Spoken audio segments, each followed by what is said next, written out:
नमस्कार। आज मैं एक्सप्लेन करूंगा हॉलीवुड की बेहतरीन science fiction horror film Frankenstein. Film की शुरुआत 1857 के सीन से होती है, जहां एक शिप आइसलैंड में फंस गया होता है। इस शिप का कैप्टन एंडरसन शिप को बर्फ से बाहर निकालने की कोशिश में लगा रहता है। दरअसल ये लोग नॉर्थ पोल की तरफ सफ़र कर रहे होते हैं, लेकिन ठंड से इनकी हालत ख़राब हो रही होती है और यह शिप पूरी तरह से फंस चुका होता है। लेकिन तभी इन्हें एक धमाका होता हुआ दिखता है और जब वह वहाँ जाते हैं तो देखते हैं चारों तरफ खून बिखरा पड़ा है, पर पास में कोई घायल नहीं होता। तभी वहाँ से कुछ दूरी पर एक घायल शख्स मिलता है, जिसका एक पैर पूरी तरह से टूट चुका होता है और उसकी एक टांग नकली होती है। यह देखकर कैप्टन घबरा जाता है। आखिर इसकी तो सिर्फ टांग टूटी है, तो इतना अधिक खून किसका बिखरा पड़ा है? उन्हें अंदाज़ा भी नहीं होता कि वे किस खतरे का पीछा करते यहाँ तक आ गए हैं। यहाँ से ये लोग जैसे ही इस आदमी को उठाकर शिप पर ले जाने की कोशिश करते हैं, तभी जोरदार गुर्राहट से लोग सम जाते हैं। अब कैप्टन जल्द से जल्द शिप पर लौटने को बोलता है। उन्हें लगता है कि कोई राक्षस उनका शायद पीछा कर रहा है। पीछा करते करते इनके पीछे इनके शिप तक आ जाता है। यह देखकर कैप्टन इसे मारने का आदेश देता है, पर ढेर सारी गोलियां लगने के बाद भी यह मरता नहीं है और यह कैप्टन के सिपाहियों को मार डालता है और अब यह शिप पर चढ़ जाता है। यह देखकर कैप्टन भी डर जाता है। तभी वह राक्षस बोलता है, ये मेरा शिकार है, इसे मेरे हवाले करो। तभी एक सिपाही 4 बैरल बंदूक से हमला करता है, जिससे वह मॉन्स्टर नीचे गिर जाता है, जिस पर सिपाहियों को लगता है हो सकता है वो मर गया हो, पर कुछ ही सेकंड्स में वह फिर से जिंदा हो जाता है और गुस्से से पूरी जहाज को गिराने लगता है। यह देखकर सभी सिपाही और कैप्टन घबरा जाते हैं, लेकिन तभी कैप्टन अपनी बुद्धिमानी से एक फायर उस बर्फ पर करता है, जिससे बर्फ कट जाती है और वह क्रीचर उस बर्फ के अंदर चला जाता है। अब इसी समय वह कैप्टन विक्टर के पास जाता है और पूछता है आखिर यह किस तरह का शैतान है और इस तरह का शैतान आखिर किसने बनाया होगा? जिस पर विक्टर बोलता है, अपने साइंस लैब में इसे मैंने बनाया है और यह कभी मरता नहीं और वह अब भी मरा नहीं है, इसलिए जब भी वह आए तो तुम लोग मुझे बर्फ पर फेंक कर यहाँ से चले जाना, नहीं तो वह तुम लोगों को भी मार डालेगा। और अब विक्टर अपने पास्ट के बारे में बताता है और यहीं से शुरू होता है पार्ट 1, जिसे हम विक्टर्स टेल्स के नाम से जानते हैं। दरअसल वह विक्टर फ्रैंकेनस्टाइन होता है, एक अमीर घर में जन्मा लड़का। उसके पिता बैरन एक मशहूर सर्जन थे जो अधिकांश समय बाहर रहते थे और इसलिए विक्टर अधिकांश समय अपनी माँ के पास ही रहता था। दरअसल विक्टर के पिता काफ़ी सख्त होते हैं और वह विक्टर से प्यार नहीं करते और वह उसकी मॉम को भी मारा करते थे। वह बस पैसों के लिए उसकी मॉम से शादी किए हुए थे। विक्टर के पिता बचपन से ही विक्टर को साइंस बायोलॉजी पढ़ाया करते थे और जरा से भी गलती होने पर वह विक्टर को काफ़ी पीटते थे। अब इसी समय विक्टर की माँ प्रेग्नेंट भी रहती हैं और तभी उन्हें लीवर पेन शुरू होता है और अब विक्टर के पिता जो मशहूर सर्जन थे, वह किसी भी तरीके से बच्चे को तो बचा लेते हैं, पर विक्टर अपनी माँ को खो देता है। इस घटना के बाद विक्टर के ऊपर बुरा प्रभाव पड़ता है। विक्टर पूरी तरह अकेला रहने लगता है। वह टूट जाता है क्योंकि वह अपनी मॉम की काफ़ी करीब होता है। उसे लगता है कि उसके पिता ने जानबूझकर उसकी मॉम को मार डाला। हालांकि विक्टर को अब एक भाई मिल गया होता है जिसका नाम विलियम होता है। उसके पिता विलियम से बहुत प्यार करते थे और इसलिए विक्टर को अब और भी गुस्सा आता है। उसे अपनी मॉम की और भी याद आती थी। तभी एक दिन विक्टर अपने पिता से बोलता है, आप इतने बड़े सर्जन थे, मेरी मॉम को आप बचा नहीं सकें? जिस पर उसके पिता बोलते हैं, मौत पर किसी का बस नहीं है बेटा। जिस पर विक्टर फ्रैंकेनस्टाइन बोलता है, एक दिन मैं मौत को हरा दूंगा, मैं आपसे भी बड़ा सर्जन बनूंगा। और उसी रात विक्टर के सपने में एक डार्क एंजल आती है और उसके पास over the force of life and death का कमांड होगा, ऐसा वह सपना दिखाती है विक्टर को। अब समय बीतता है और समय के साथ विक्टर के पिता की भी मौत होती है। विक्टर के सारे एस्टेट छीन लिए जाते हैं और विक्टर वहाँ से पढ़ने अब लंदन आता है, जहाँ वह ह्यूमन बायोलॉजी की पढ़ाई करता है और इस फील्ड में वह बेस्ट बनता है। और अब सन 1855 में वह एक्सपेरिमेंट को रॉयल कॉलेज ऑफ मेडिसिन में डिस्क्राइब करता है और अपने एक्सपेरिमेंट को वह लोगों को दिखाता है, जहाँ पर वह मुर्दों को भी जीवित करने की बातें करता है और लाइटिंग की खास इफेक्ट से उसमें जीवन को डालता है। हालांकि इस ट्रिब्यूनल में बैठे हुए सभी जज इस बात से इनकार कर देते हैं और इस खोज को अपवित्र करार देते हैं और बोलते हैं जीवन व मृत्यु हमारे हाथ में नहीं, यह भगवान के हाथों में है। लेकिन यहीं पर बैठा एक शख्स इस प्रयोग में काफ़ी दिलचस्पी दिखाता है। अब विक्टर यहाँ से मायूस होकर निकलता है। तभी वह व्यक्ति विक्टर से मिलता है और अपना नाम हेनरिक हालैंड बताता है और कहता है कि उसकी भतीजी और उसके भाई विलियम आपस में शादी करने वाले हैं और वहाँ पर आने के लिए वह विक्टर को भी निमंत्रण देता है। लेकिन असल में सिर्फ यही बात नहीं होती है हेनरी हालैंड के यहाँ आने की। असल में बात कुछ और होती है। असल में वह विक्टर के प्रोजेक्ट में काफ़ी दिलचस्पी लेता है। वह देख चुका होता है कि विक्टर क्या कर सकता है, क्योंकि वह भी कभी आर्मी का सर्जन होता है, इसलिए उसे भी पता होता है कि यह खोज किस हद तक जा सकती है। हम मानव की सारी बीमारियों को ठीक कर सकते हैं, किसी मुर्दे को जीवित कर सकते हैं, यानी हम पूरी तरह से एक नए जीवन की संरचना बना सकते हैं।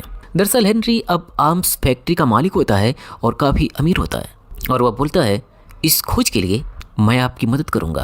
हालांकि इस बात पर विक्टर कुछ आश्चर्य में पड़ता है और कहता है कि आखिर आप मेरी मदद क्यों करना चाहते हैं। जिस पर हेनरी हालैंड बोलता है मैं बस मानव की मदद करना चाहता हूँ।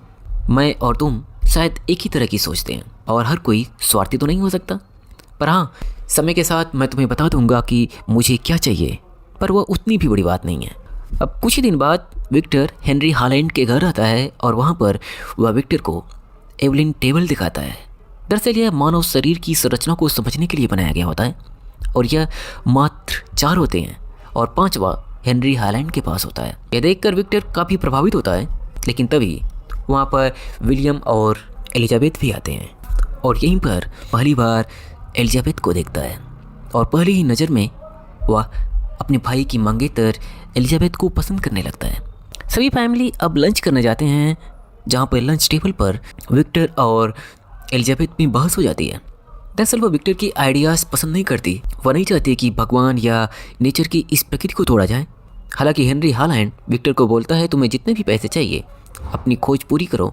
अब यहाँ से हेनरी हालैंड उसे एक सुनसान टापू अपनी खोज के लिए देता है ताकि वह अपनी खोज को आगे बढ़ा सकें। यहीं रहकर अब से विक्टर को अपनी खोज को आगे बढ़ाना होता है और अब हेनरी हालैंड और विक्टर एक दूसरे से हाथ मिलाकर आगे बढ़ने को तैयार होते हैं। लेकिन यह सब कुछ करने के लिए विक्टर को मरे हुए लोगों का शव चाहिए होता है ताकि वह उनसे अलग अलग पार्ट्स निकालकर एक इंसान बना सके। और इसी खोज के बीच में वह एलिजाबेथ से नज़दीकियाँ भी बढ़ाने लगता है, उसके साथ डांस करना, घूमना। पर एलिजाबेथ विक्टर को इस तरह नहीं देखती थी, वह बस अपने मंगेतर के भाई की तरह उसे देखती थी। पर यह बात शायद विक्टर को पता नहीं था।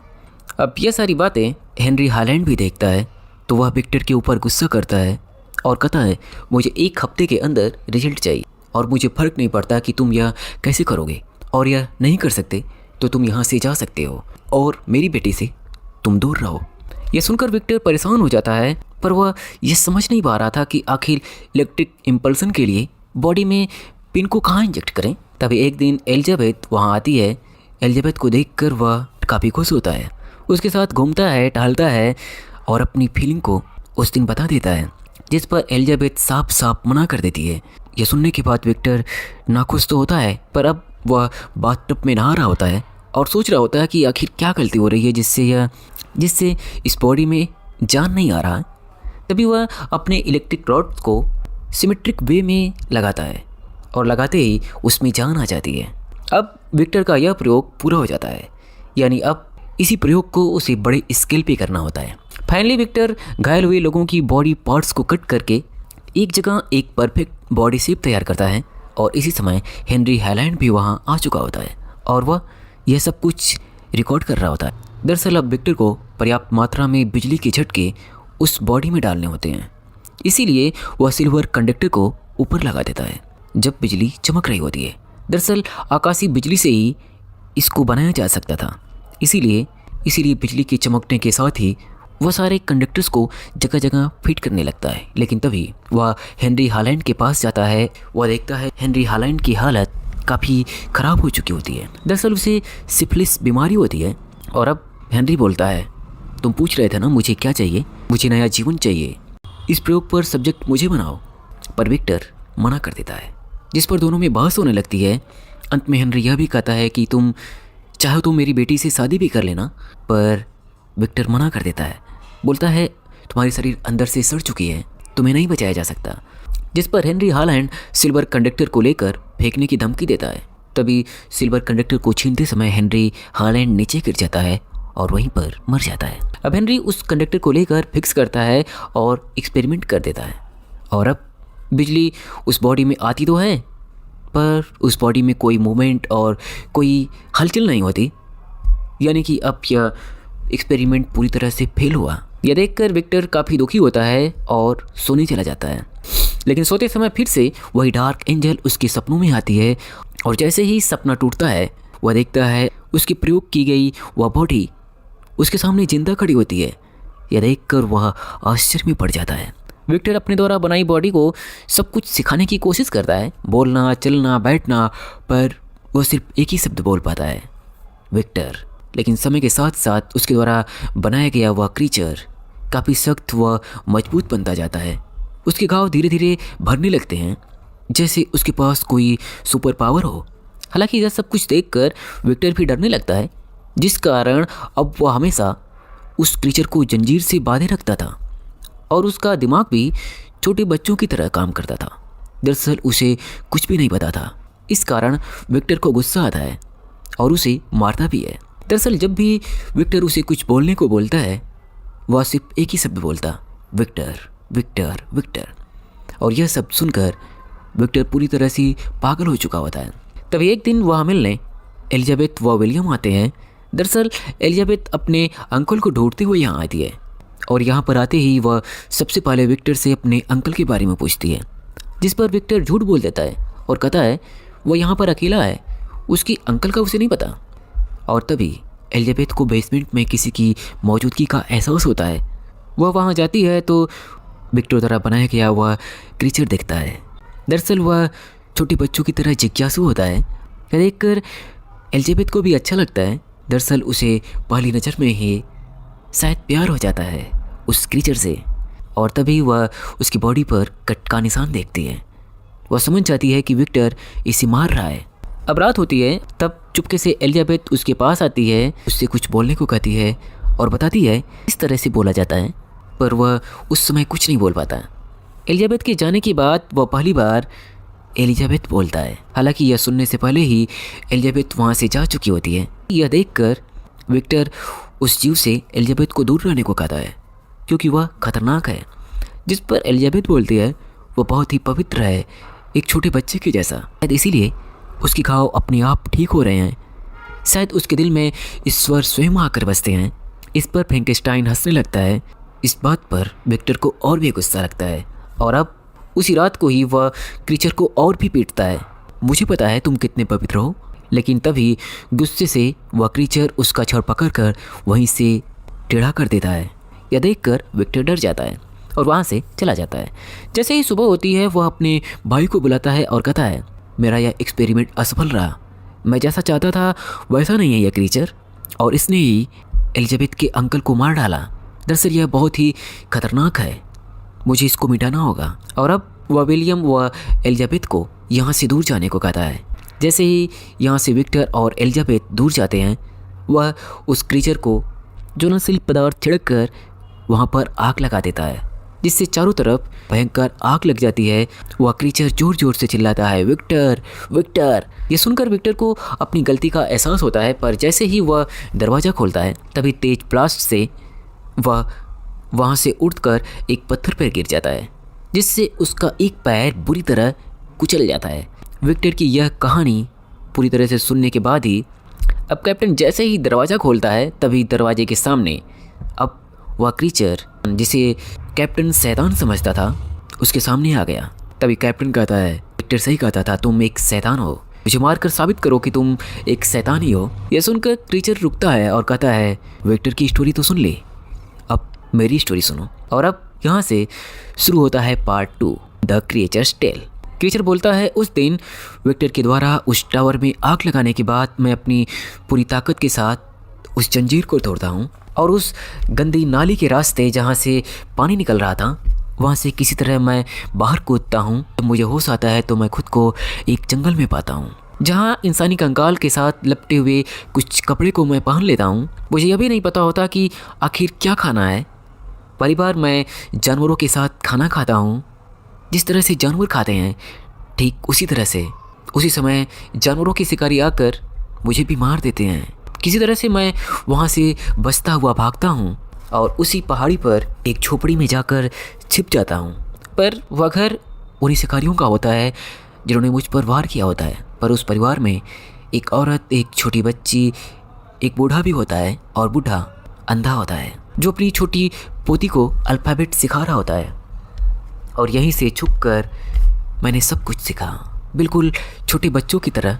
अपनी अब तक के गुजारे हुए जीवन में वो दिन मेरे सबसे खूबसूरत दिन थे। मैंने पढ़ना सीखा, बोलना सीखा।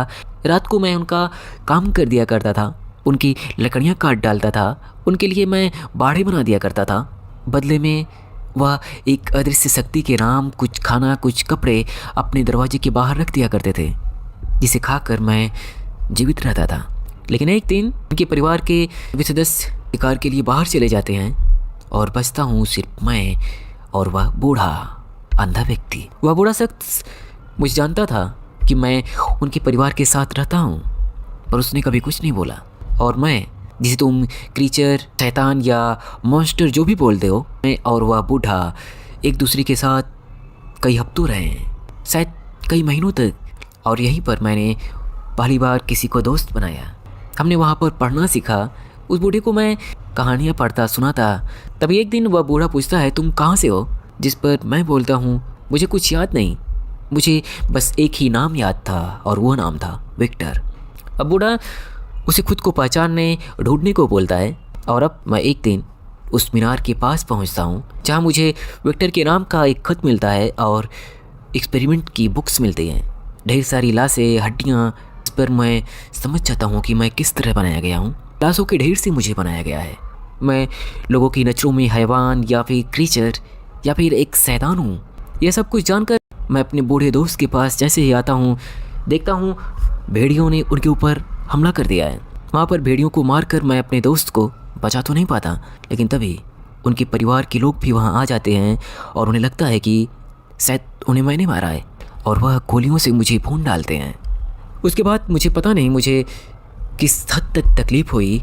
न जाने कितने घंटे तक उस ठंड में मैं पड़ा रहा। मेरे शरीर में कब जान आई मुझे खुद नहीं पता।